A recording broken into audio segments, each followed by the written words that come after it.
home, or so they believed.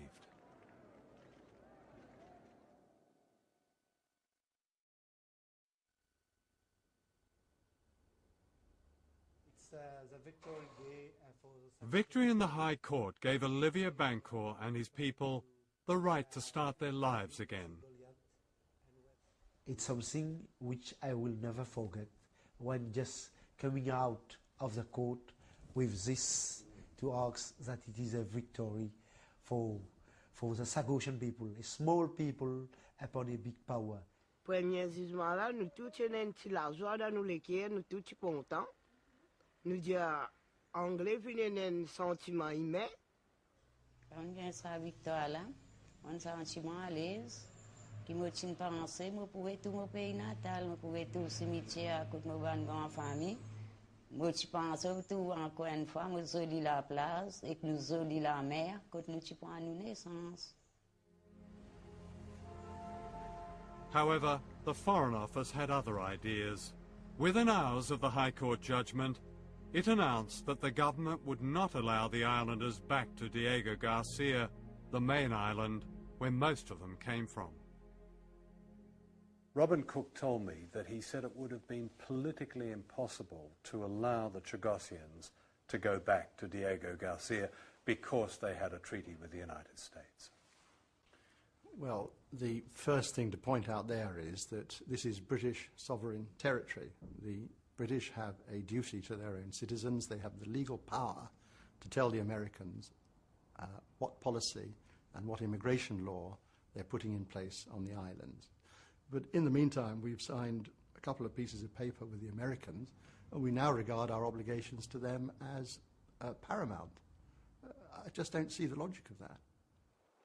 And to keep the people from the rest of the Chagos Islands, the Foreign Office invoked something called a feasibility study, which would question if people could survive in this idyllic place where they had lived for 6 generations.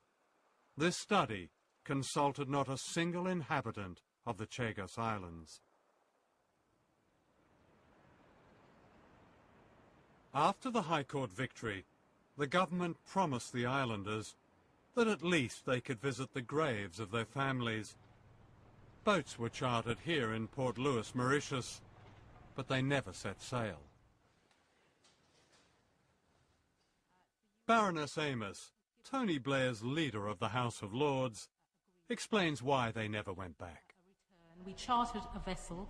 Unfortunately, the vessel was not made available.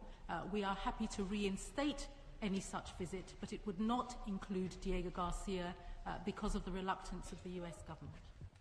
The president of Mauritius, Kasamu Team, took her up on this. So I said to the Baroness, I said, Britain has no objection.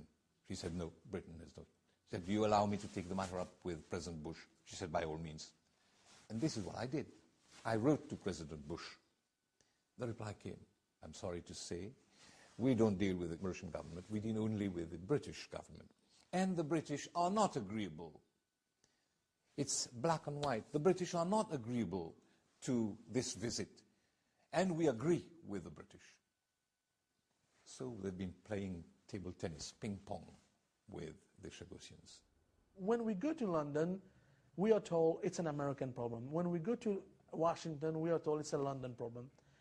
It is an arrangement between them to treat this problem as a ping pong ball. And it's terrible, because by the time the ping pong game is over, well, there will be no Chagosians left.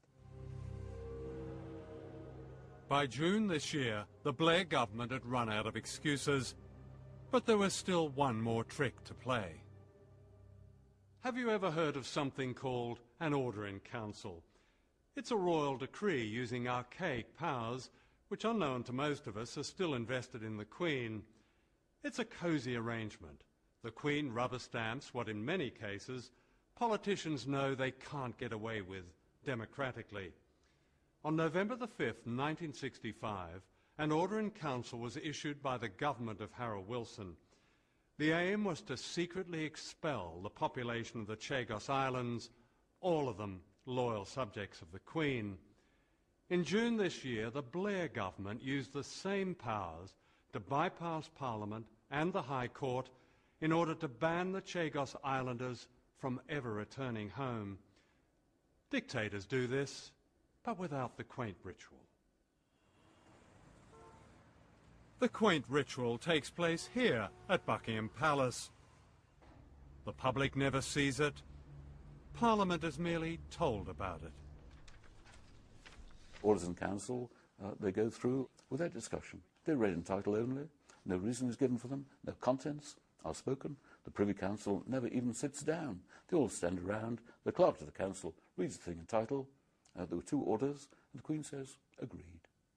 And that's it. That is it. It's a decree. It's a decree. And with that royal decree, the people were banned forever from going home. It was June the 10th, 2004, election day in Britain, when they thought no one would notice.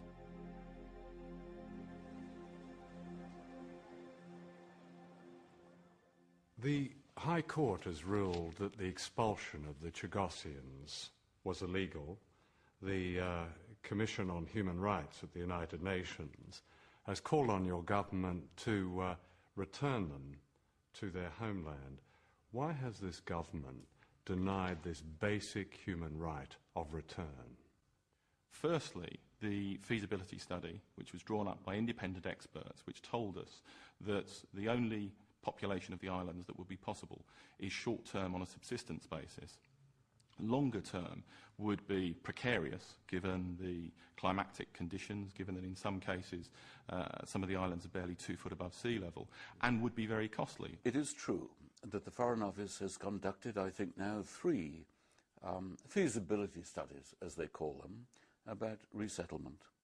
Their contents have nothing whatever to do with the resettlement of the islanders, who had lived there for 200 years. Page after page after page is devoted to establishing that the beaches are made of sand. Take your shoes and socks off and walk across them. You know what sand is. I know what sand is. They then go on to say human interaction on global warming will make occupation of the islands precarious for a resettled population. But that's a very strange statement, because there is a settled population. There's hundreds of American military and thousands of civilian workers. They're all on Diego Garcia. They're not going to sink under the waves. Far from sinking, they're sailing on it, swimming in it, playing in it, and having a Barbie next to it. And what do they call this unlivable place? Fantasy Island. Nobody takes those conclusions seriously, and insofar as the government repeats them, I'm afraid they're just opening themselves up to ridicule. At the moment, on Diego Garcia, there are 4,000 US servicemen and contractors. There are 2 bomber runways, each 2.5 miles long. There are anchorages for 30 ships and 2 nuclear-cleared berths. There are space tracking domes and weapons ranges. It's the biggest American base outside the United States, which the US Navy describes as indispensable. The living conditions as outstanding. The recreational facilities as unbelievable.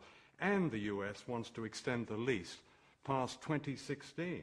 And you're asking us to believe these islands are uninhabited or they're sinking? No. Of course they're inhabitable, but at a cost. The United States does have concerns about the climatic conditions longer term in respect of Diego Garcia, and has exactly the same concerns that were formulated in our independent study. But what the independent study told me, there